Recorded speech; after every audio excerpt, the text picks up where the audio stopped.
Hey guys, my name's Gloria and welcome back to my channel. First of all, I want to say thank you to everyone who entered my giveaway and congratulations to the winners.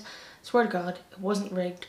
I don't have the nerves for that kind of thing, but I hope that winners are happy with their winnings. I'm going to be posting those off tomorrow. I would also like to say thank you to everyone who said happy birthday. Just for anyone who didn't know, I did have a birthday last week. I'll give you a second to guess. I'm wearing a lot of makeup, but what age do I look? 72? 18? A clue for that is that I was planning on uploading today a video of me reading books from the year that I was born, which was 1993. So last week I turned 28. Those books turned out to be a lot longer than I thought they would be, so it's going to take me a few more days to finish those and get that video done. But today I thought I would talk about some horror movies that I have watched recently. So I'm going to talk about 10 horror movies that I watched from least liked to most liked, but most of them are pretty good anyway, so if you want to skip this video and just stick with the books, that's totally fine. But if you're into horror movies, stick around, you might get a good recommendation. So the first movie I want to talk about is called Await Further Instructions, and I watched it on Netflix. So the general premise of the story is that a family wakes up on Christmas morning and discovers that their entire house in this little suburb in England is encased in this black stuff, almost like organic fibers, and their TV's not working, but there are instructions on the TV, and for the moment it says stay inside and await further instructions, and they don't know what to do. The father of the household is a bit of a military man, or possibly a failed military man, and he thinks that they should just do exactly what they're being told. The general premise of the movie is that there's a lot of tensions in this family. This is the first Christmas that the younger brother of the family has brought home his new girlfriend, and she is English but she's not white, and this sort of causes some tension in the family. There's some unpleasant things said about the colour of her skin, and the father is very controlling. He wants everything to be done in a certain way. He feels like his son has failed him, and later on you find out that the grandfather is there as well, and he thinks that his son has failed him. So it's a whole big sort of generational trauma, generational tensions to deal with. The movie escalates into sort of chaos because the instructions get more bizarre the longer they stay in here. One of my issues with it was that I wasn't sure how long they were in there in the first place. They do try and have Christmas dinner, but almost as soon as anyone tries to take a bite, the TV tells them that all of the food is poisoned and they have to throw it all out. So things start off sort of okay, we could maybe do this, we'll try this, until syringes appear in the house and they're told to inject themselves with it, and the older brother of the family, his pregnant girlfriend, is there, and she is obviously not happy about injecting some strange liquid into herself, possibly harming her baby, and things just get more and more bizarre. The father is really trying to control everything and really wants to do exactly what's being told him by the TV, even though the people around him are trying to fight back, trying to tell him that this doesn't make sense, that they need to try and figure a way out. I enjoyed some of it. I enjoyed the human elements of it, but the more bizarre stuff was just a bit too bizarre for me. There's a few things that just make no logical sense, and because you have no idea how long they've spent stuck in the house, it feels like it's only been a couple of days, particularly if they have no food, and yet things just sort of explode and the father in particular goes crazy. There's also a point where something happens with the pregnant woman and you realise that whoever wrote this into the movie has no idea how pregnancy works or how fetuses inside the human body works, and that was jarring and odd to me. It just didn't really make any sense. So if you're looking for something a bit different, something that's sort of Christmassy but very much not so as well, but for me, I wouldn't be watching it again.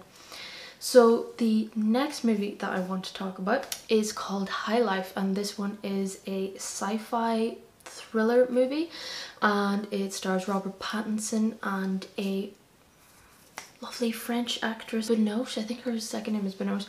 But it revolves around this group of death row criminals who have been sent on a journey towards a black hole to, it's sort of vague, but possibly figure out an alternative source of energy. And on the way, one of the inmates with them is also a doctor, and she uses them as guinea pigs in her artificial insemination experiment that she is running. Notably, she is there because she tried to kill her, or she did kill her husband and her own children and tried to kill herself, so possibly trying to create children because she destroyed her own. But she has made these rules that none of the male and female inmates are allowed to have sex, but they do have this huge thing called the box in the lower parts of the ship where they all go and individually by themselves masturbate. It's a very weird, eerie, scary looking thing. Robert Pattinson's character is the only one who is celibate. He refuses to take part in it. He also refuses to take part in her extracting sperm so that she can try and get the female inmates pregnant, and he also rejects the advances of the doctor, who seems to like him a little bit too much. Things keep going wrong with the pregnancies, the babies keep dying, the mothers keep dying from radiation poisoning, and it's only when the doctor, without consent or knowledge, takes Robert Pattinson's character sperm and injects it or inseminates it into one of the female inmates and gets her pregnant, and the baby actually survives, that things start to go really wrong and everything starts to unravel and go crazy. I don't want to give too much away about it because a lot of odd things do happen. It's bizarre. There's a lot of eerie, weird visuals which are unsettling and sort of cool looking, but the general story is a little bit clunky for me. It just didn't really pull me in the way that I thought it was going to, and it just sort of chugs along to an end. There's no real climax for me, unfortunately. But if you're looking for a weird, sort of kind of sexy sci-fi thriller, there are instances of rape and sexual assault in it, just so you're aware, but you can check that one out and see if you like it. Number 3 on my list is a movie called Possessor. This is a very odd one. It's set in an alternate reality 2008 where there's obviously a lot more advanced technology than there really was, and it follows a female assassin that works for this private company who are able to implant a chip in someone's brain that they want to die, or someone close to the person they want to be killed, and this female assassin is then able to use a machine to implant her own mind into their body, and this allows her to sort of sow these seeds and tell this story of the person sort of lost their mind, they were acting erratically, and then they killed the mob boss and their family and themselves. And the way that she releases herself at the end of a mission is she turns the gun on the body that she's in and basically commits suicide, and then she can go back to her body. But at the beginning of the movie we see that she is struggling to do that, and she is also struggling to come back into herself totally. When she leaves a body, you can see parts where she tries to go back to her husband and her son, and she is trying to emulate her own speech patterns the same way that she did when she went into a new body and had to pretend to be someone else. So the story is told really well. It's quite interesting. The crux of this story is that she takes on a sort of a bigger assignment where she inhabits the body of this young man, and during the course of her trying to do things, the chip in her brain gets damaged, or the chip in his brain gets damaged, and this allows him to sort of take back control, and they're both sort of fighting for control of his body, fighting over what's to be done. He gets memories and these senses her inside of him, and he's able to find her husband and her son, and they're both trying to wrestle control of this body with each other. It's a very different movie. I picked it because I originally thought it might have something to do with possession, which I really like, but this is a thriller, psychological horror that's got some really messed up visuals as well whenever they're inside the mind trying to fight with each other, and it is really well shot. It's quite a sort of quiet movie. There's not a lot of dialogue in it, but it's really well acted and really well shot. So if you're looking for something a little bit different, something that is unexpected, I would definitely check out Possessor. The next one is sort of book related, and it is Shirley, starring Elizabeth Moss. Now, I thought originally that this was a straight biopic of Shirley Jackson's life, and it very much is not. So it's actually based on a play that was based on a book, where someone basically took Shirley Jackson and made her more of a fictional character in her own life, and the movie takes the time around her and her husband's life when she was writing the book Hangusman, which is based on the actual events of a college student who went missing near where Shirley Jackson lived, and she sort of became entranced by this mystery and wanted to write her own kind of story around it. So it takes that time in her life and it brings in these fictional characters and fictional events to sort of show how she tells a story and the eeriness and the domesticity that she always implants into her stories. So it is very interesting in that way, but it definitely isn't biographical in that sense that she had children and there's no children anywhere in the movie. I believe her children did say of this movie that it completely missed out on their mother's humour, and if you read her short stories in particular, she is very funny, so you can see why they might get annoyed about that. But it's very well acted, it's a great dramatic story, and it does sort of have the eerie, dread-filled mystery of a Shirley Jackson story as well. The next one is Silence and Darkness, and this is a rather interesting movie. It is the story of Anna and Beth, and they're two sisters, and Anna is blind and Beth is deaf, seemingly from both of them from birth, and they live in a house with their father, sort of in a very sort of rural community, a small community, and he is the local doctor, and he's also a germaphobe. And we learn very quickly that the sisters are able to help each other out with their disabilities, and they're quite self-sufficient together as a pair, and they do rely on each other a lot. Their father is away a lot as a doctor, and he's also having an affair with a married woman. But there's a lot more to the story than that. You begin to see strange things. He's a germaphobe, but he's very obsessed with his daughters, thinking that the world is out to get them, thinking that there are diseases around every corner. There are a multitude of new diseases being invented every single day, and that they're all at risk. And you see that he drugs his daughters at some points, and then they're just completely lifeless for a day or two. And they seem to be fine with this. They think it's normal, which in itself is abnormal.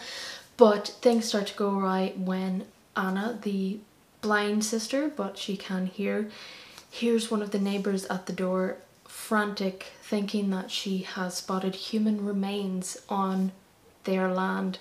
And this prompts her curiosity, and she begins to have doubts about her father's real background, about his real intentions with everything he does. It is quite a slow burn movie. There's not a lot of dialogue because when the sisters are alone by themselves, they speak in like a touch sign language, because obviously Anna can't see sign language. So you don't get a lot of the conversation that happens between them, but they are able to communicate outside of that as well, and you definitely get all you need to know from the story. I thought the very like sort of credits rolling ending was a little bit flat for me, but in general the story is quite unsettling. There are some horrific things that happen, and you really get pulled into the sister duo and the love they have for each other and the strength of their relationship, and I quite enjoyed that one. The next one that I actually watched on the same night as Silence and Darkness, I was on a bit of a roll then, is called Lake Mungo, and it is an Australian movie from 2005 I think, and I saw someone saying it was a fantastic movie and it was terrifying, and they're still not sure if it's real or not on TikTok. It's definitely not real, but it was very enjoyable.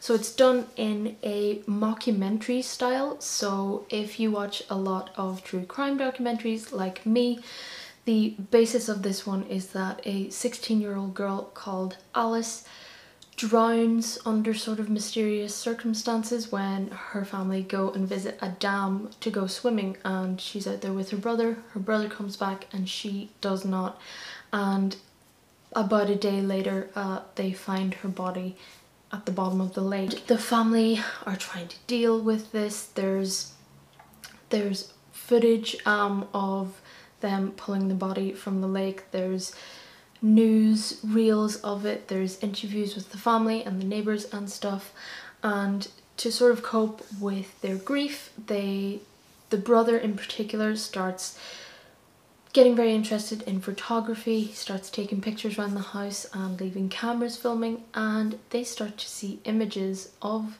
Alice in those pictures and videos, and things become very weird and paranormal from then on. I thought this one was really interesting, really well done. I'm surprised that I haven't seen more like this, to be honest with you. I'm surprised it didn't sort of take off like the found footage thing. It was really well acted. I feel like if you gave this to a gullible person, they would 100% believe that it was just a documentary and it was all real.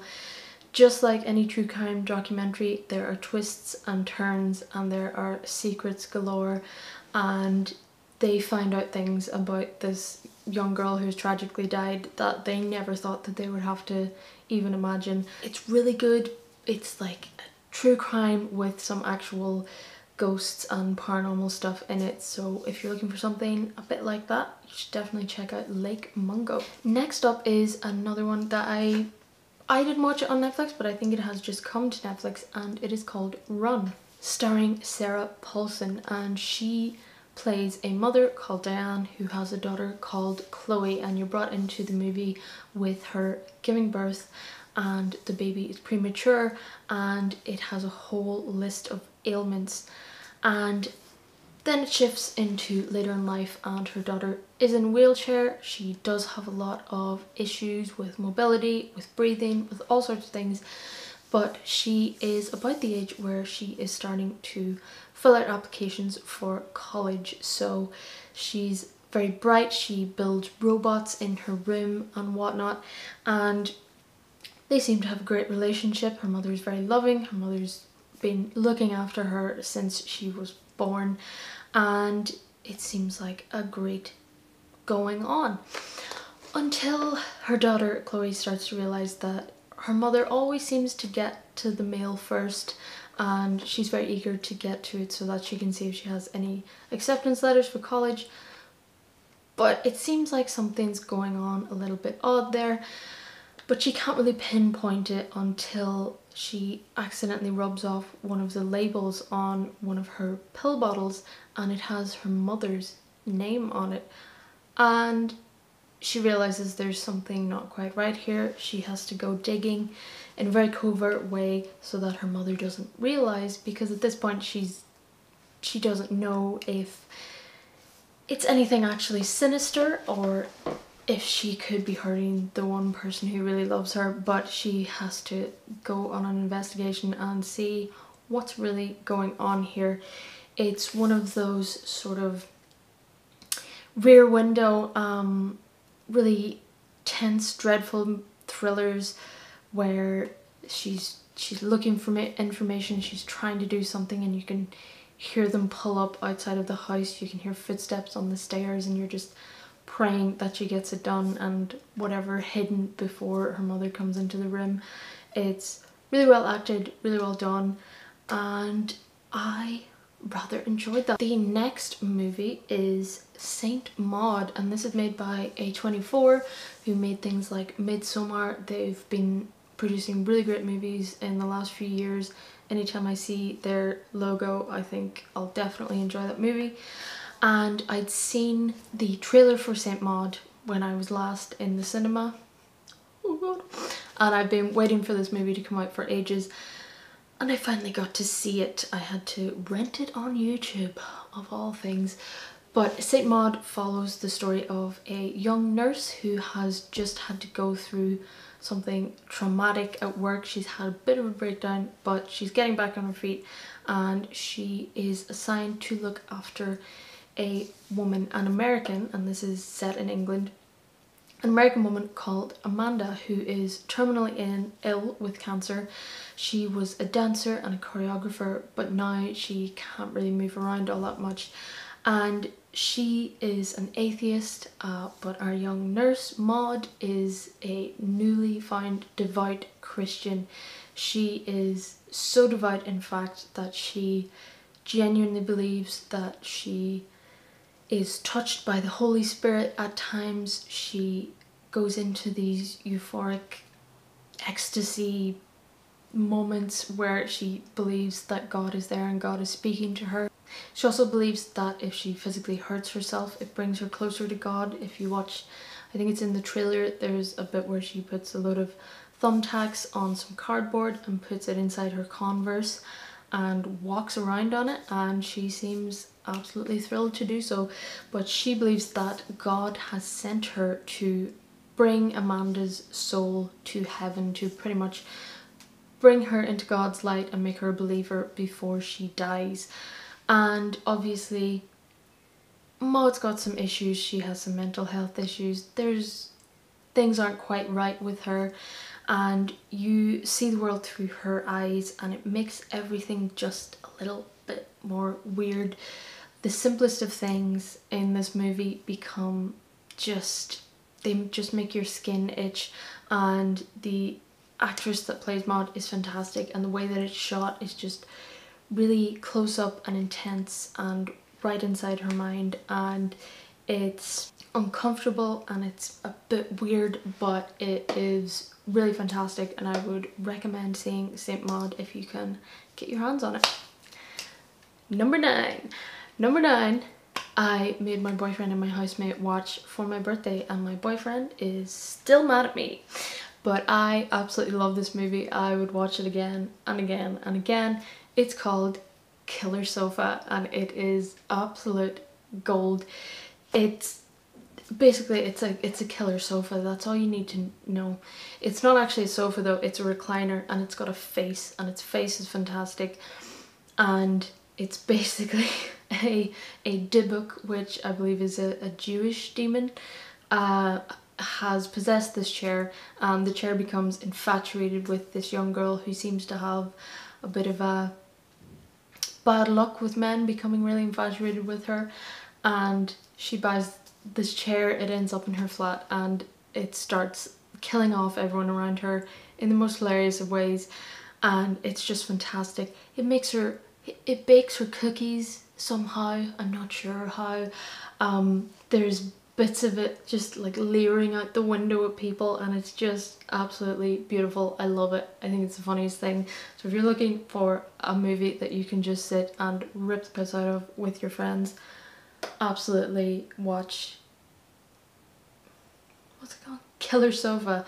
It's a New Zealand movie as well, and well done New Zealand. Loved it. So the last movie that I have on my list is one that I watched recently, and again, I heard actually of Lake Mungo, Killer Sofa and Promising Young Woman on TikTok, so if it's good for anything, it's good for movie recommendations. Promising Young Woman is a movie that came out last year, I think, and it stars Carey Mulligan. And Carey plays a young woman called Cassie, who is a med school dropout, now living with her parents again. The reason she dropped out of college is because a classmate raped one of her friends, and her friend had to leave. She couldn't handle it. She had a breakdown. The college did nothing, the law did nothing, there was nothing done about it, and her friend just couldn't take it, so she left with her friend. They've been best friends since they were children, and now she spends her time going to bars and clubs, pretending to be really drunk and waiting until a nice guy takes her back to his place. And as soon as he tries to do anything, she very quickly sobers up and makes him realize what he was just about to do. So she doesn't lead anyone on, she doesn't flirt with anyone, she simply acts very drunk, and these things happen to her, unfortunately. But she does work in a small coffee shop, and one day an old classmate of hers, played by Bo Burnham, just a side note, Bo Burnham is a comedian, he's very funny. He's also an immense human, he is massive. It's not just like he's been stretched tall, it's like you got two opposing corners and like dragged them out. He's absolutely massive, and trying to put him in a scene with averagely small size Carey Mulligan is hilarious. Even when they got him to sit on a desk or something while she was standing, his head's like 3 times the size of hers. It was bizarre. But he plays this guy that she knew in college, and they start flirting, start dating a little bit, and he happens to let slip that this guy, the guy who happened to assault her friend, is doing really well now, and he's about to get married, and they're gonna have a big party for his wedding and stuff. And this sort of solidifies in her head that she really doesn't want to get revenge on these random guys in clubs anymore. She wants to get revenge on the guy who actually did the damage. So she starts systematically taking some revenge on the administrators in the college, on his lawyer, and the people who quashed the entire situation, and the people who were supposed to be their friends in college and just did not help them at that time at all. It's, for anyone who's worried, there's no depictions of sexual assault or rape in the movie, which was great to see. I love rape revenge stories, but I would rather not see the rape. One thing that I thought was really good about it is that there is someone who does get murdered on screen, and they're murdered by suffocation, and I would even guess that they don't even spend half the time that they should have, but they do really try and impress upon the viewer just how long that takes. For a lot of horrible murderers who strangle people to death or suffocate people, they always say, oh, it just happened, it happened so quickly. But stuff like that doesn't happen quickly. It takes prolonged, intense minutes of using all of your strength to take the life out of someone, and they really show it in that scene in the movie where it just goes on for a really long time, and it's really uncomfortable because it's supposed to be uncomfortable. But it's a modern story for a modern situation, unfortunately. I do have to say the music was odd at times. The music was really jarring. It would get really loud and intense, like a thriller, but then it would, in the same scene, it would like soften down and be strange. So I'd shave a mark off for the music possibly, but still a very good movie. So those are some of the movies I have been watching for the past while. If you've made it this far, thank you so much. I hope you go and watch some of these movies and enjoy them yourself. Killer Sofa, A+. So I will be back very soon with an April wrap up and with reviewing some books that were published in the year I was born. So Thank you very much for joining me. I shall see you in the next video.